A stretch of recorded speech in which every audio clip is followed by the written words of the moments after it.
Fala turma, professor Samuel Marques de Direito Constitucional e Direitos Humanos para mais uma Operação Farda Azul Marinho aqui no meu canal. Para você que está nos assistindo, deixa aí seu like no nosso vídeo, ajuda a impulsionar esse vídeo, clica no botão inscrever-se caso ainda não seja inscrito e clica também no sininho para ativar as notificações. Se você gostar dessa aula, depois deixa seu comentário aí abaixo, eu vou ler todos os comentários e respondê-los, tá bom? E caso você tenha algum feedback aí sobre o nosso canal, alguma dica, algum projeto que a gente possa criar nesse nosso canal, deixa aí também a consideração no nosso comentário, por favor. Para você que está aí no chat, deixa também suas manifestações aí no chat, tá bom? Eu estou sempre acompanhando. Bom, pessoal, então vamos lá para a nossa Operação Farda Azul Marinho. Para quem ainda não conhece, esse nosso projeto é um projeto gratuito para você que está estudando para os concursos de guardas municipal Brasil afora. Aqui o intuito não é tratar de uma guarda municipal em específico, mas sim as guardas municipais de forma geral. Por isso que eu trago conteúdos relacionados aos de guardas municipais que são cobrados no Brasil inteiro, tá bom? Não existe uniformidade, mas eu trago aquilo que é mais cobrado em todos esses concursos públicos de guardas municipais, beleza? Sem perder tempo, vem aqui comigo, por favor, para a gente já começar a estudar, a analisar as nossas questões.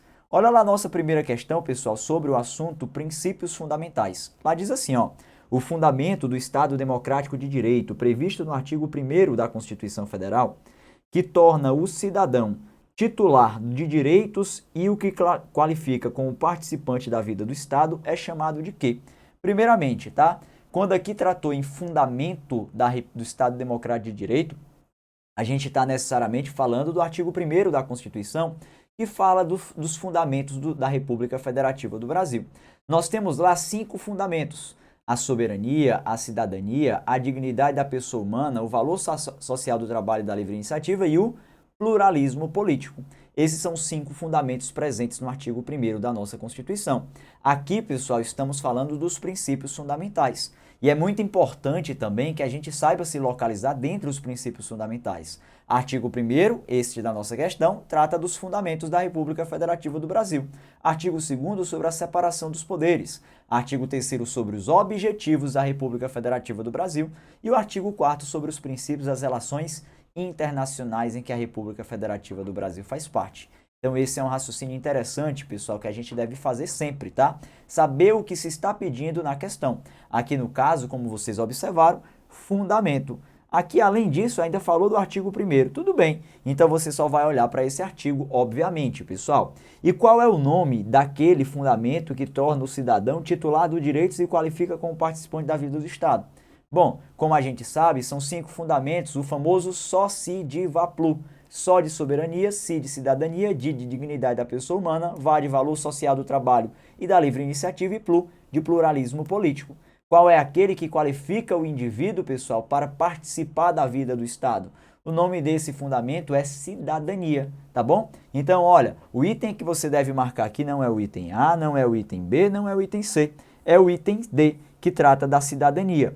Porque, para quem não sabe, cidadania está relacionada ao exercício dos direitos políticos.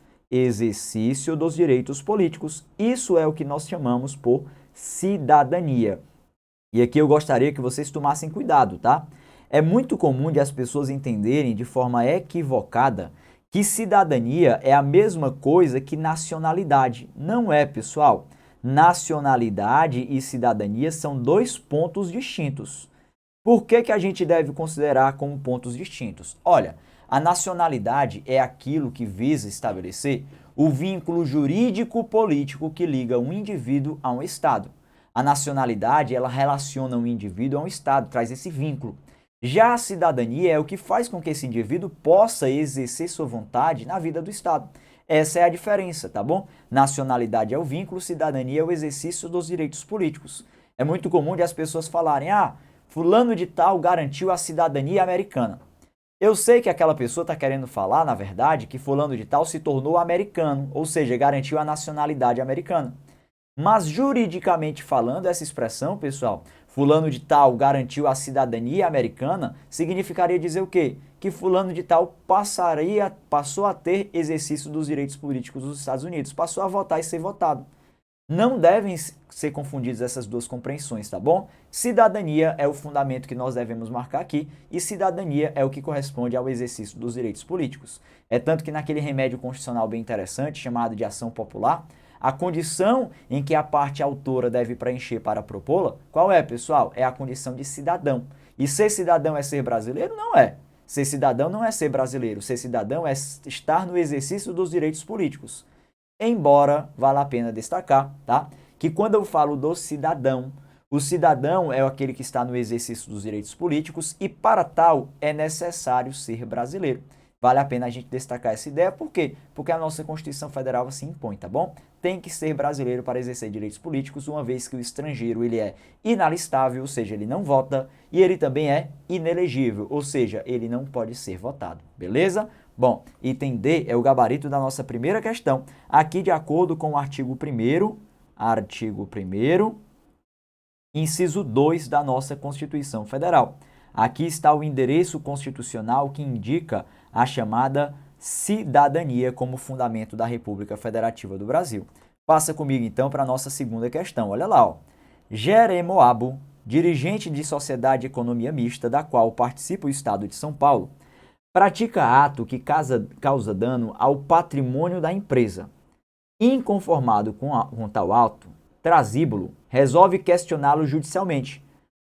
Para tanto, poderá fazer uso de quê? É o seguinte, pessoal, nomes estranhos, né? Jeremoabo e Trasíbulo.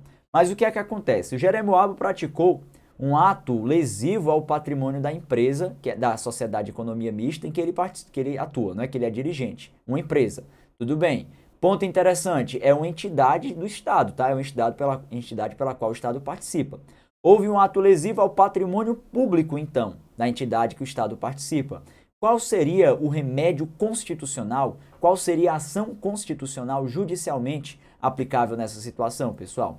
Não é habeas corpus, que tem nada a ver com liberdade de locomoção, não é habeas data, porque não tem nada a ver com acesso às informações pessoais.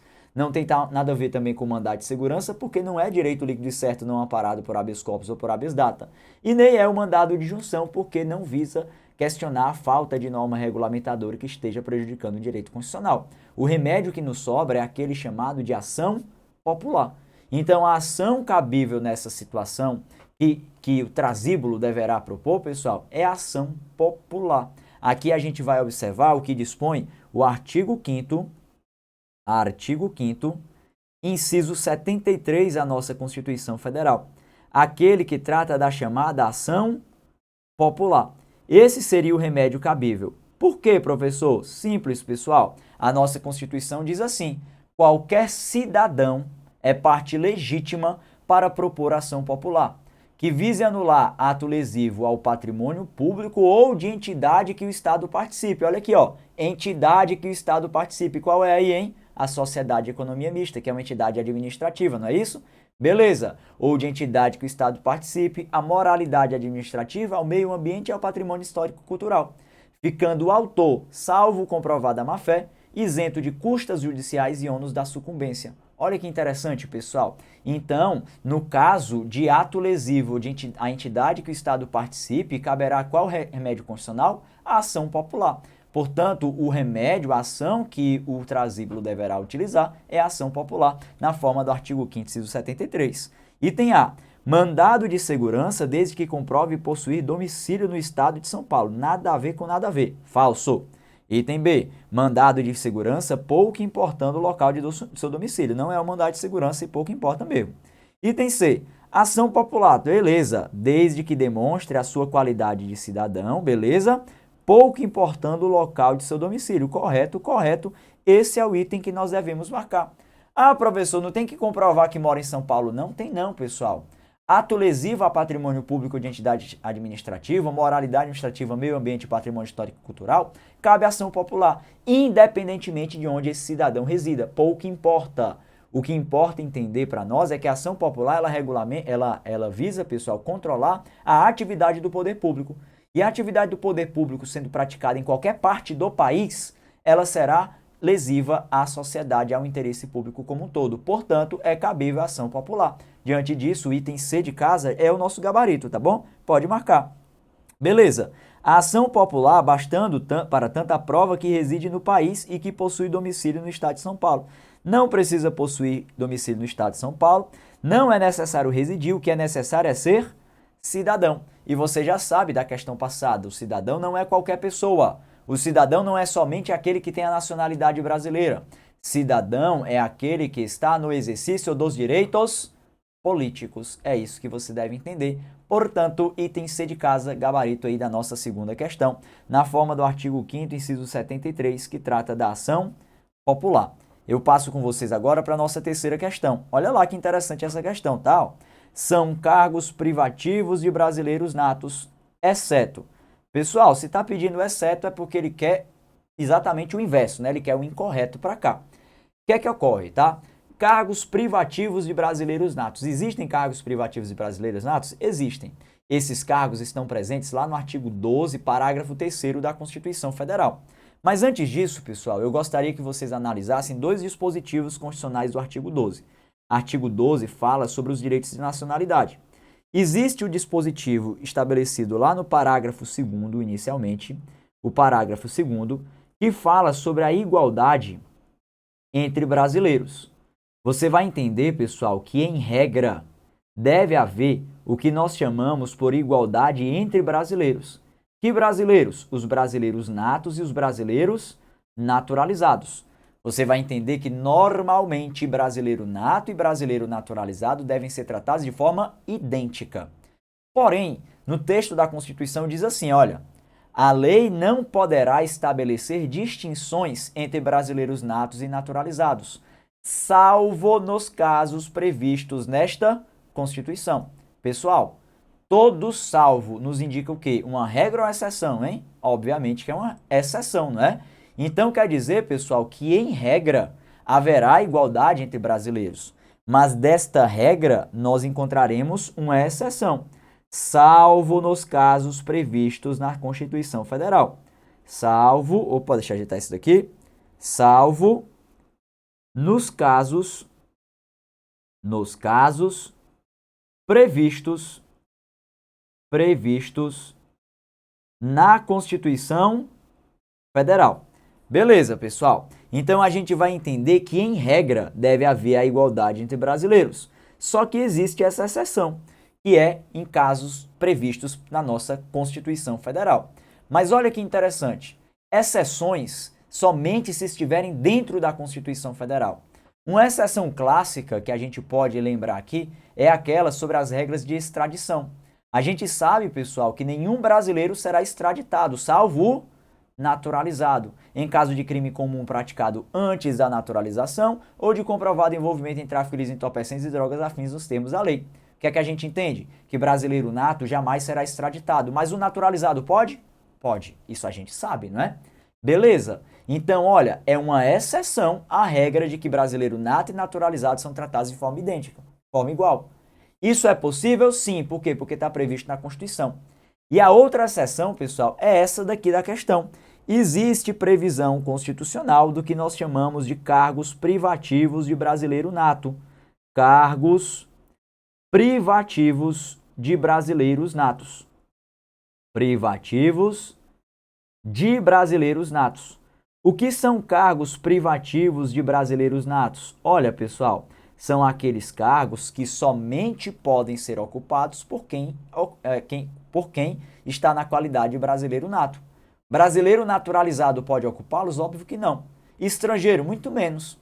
Somente o brasileiro nato, que é aquele que por origem tem a nacionalidade brasileira, é que pode ocupar esses cargos, tá bom? É isso que você deve visualizar. E quais são os cargos? Lá no artigo 12, parágrafo 3º da Constituição diz, ó, são privativos de brasileiro nato o cargo de: inciso 1, presidente e vice-presidente da República. 2, presidente da Câmara dos Deputados. 3, presidente do Senado Federal. 4, ministro do Supremo Tribunal Federal. 5, de carreiras diplomáticas. 6, oficial das Forças Armadas. E 7, ministro de Estado da Defesa.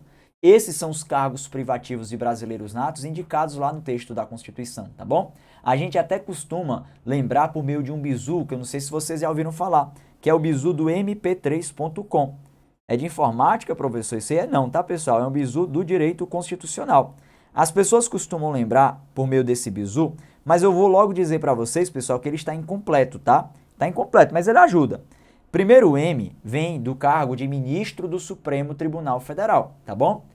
Ministro do Supremo Tribunal Federal. O P3 é dos 3 cargos de presidente lá. Presidente da República, presidente da Câmara, presidente do Senado Federal.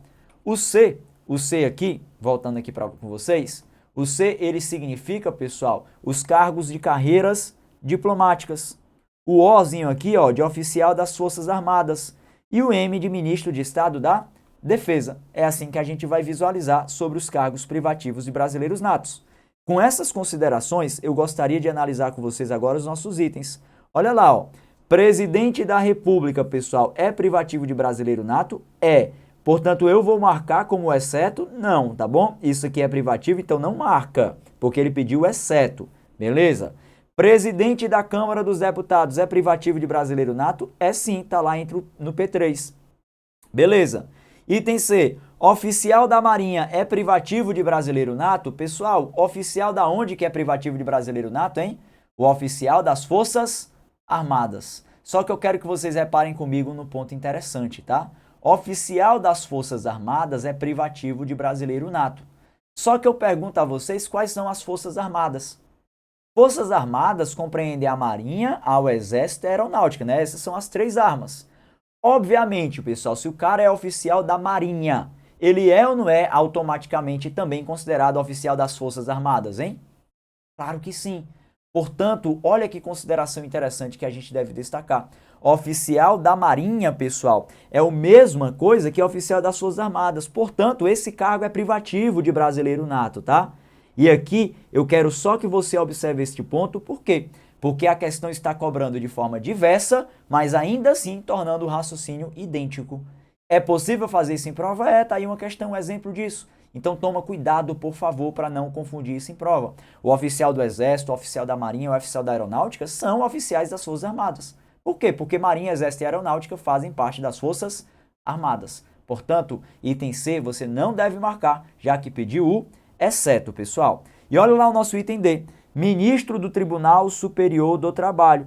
É o ministro do TST? É, pessoal? Não, é o ministro do Supremo Tribunal Federal, que vai ser privativo de brasileiro nato. Portanto, você pode marcar o item D de dado como o gabarito da nossa questão. E como eu estava falando, eu não terminei o raciocínio, o bizu do mp3.com, pessoal, isso aqui é um bizu, ele ajuda bastante a gente. Só que eu queria que vocês tomassem cuidado, por quê? Porque no mp3.com falta o vice-presidente da República. Não podemos esquecer que também entra nessa equação de privativo de brasileiro nato, na condição lá do artigo 12, parágrafo 3º da Constituição Federal, o cargo de vice-presidente da República, tá bom? Portanto, item D de dado, o gabarito aí da nossa terceira questão, é assim que a gente deve analisar os cargos privativos de brasileiros natos, tá bom? Por que foi o item D? Porque pediu o exceto. E se é o exceto, é o único que não é privativo de brasileiro nato, e aqui está ele, beleza? O item C está querendo lhe confundir, é uma pegadinha, mas você já sabe e não vai cair nessa pegadinha. E eu passo com vocês agora para a nossa quarta questão. Olha lá, pessoal. Nos termos do que estabelece a Constituição Federal, a soberania popular será exercida pelo sufrágio universal e pelo voto direto e secreto. Bom, soberania popular o que é? É aquela condição de que todo o poder emana do povo. E a soberania popular é exercida pelo sufrágio universal, que é o direito às eleições. Pelo voto direto, beleza? E pelo voto secreto. Essas são as condições que nós encontramos lá no artigo 14 da nossa Constituição Federal, tá bom? Isso aqui é exercício dos direitos políticos. Inclusive, lembrando aqui agora, tá? Se você está nos assistindo, está gostando dessa aula, deixa seu like aí, deixa. Deixa o like para a gente impulsionar mais ainda esse vídeo. Esta é a única coisa que eu lhe peço em troca. Todas as quartas-feiras nós temos aulas gratuitas aqui no meu canal para a Operação Farda Azul Marinho. Você que está se preparando para o concurso de guarda municipal, é aqui que você vai encontrar o seu conteúdo de direito constitucional e de direitos humanos, tá bom? Algumas vezes. Compartilhe esse vídeo com seus amigos, clica aí no botãozinho inscrever-se, caso não seja inscrito, ativa o sininho das notificações e deixa seu comentário aí. Deixa seu comentário aí, o que é que você está achando dessas aulas, o que é que você está achando da Operação Farda Azul Marinho. Será que ela é importante para você? Se você quiser um novo projeto aqui no curso, aqui no nosso canal, coloca aí num comentário, eu vou analisar com você, eu vou analisar o comentário que você deixar, tá bom? Então, faz isso aí para que a gente possa impulsionar mais e mais esse nosso canal e que a gente possa ter sempre aqui a Operação Farda Azul Marinho para você, tá bom? Mas volta aqui comigo, por favor. Olha lá, pessoal, tá querendo saber sobre mais condições sobre o voto. Isso aqui você encontra no artigo 14 da nossa Constituição Federal. Olha lá o que aqui diz o item A.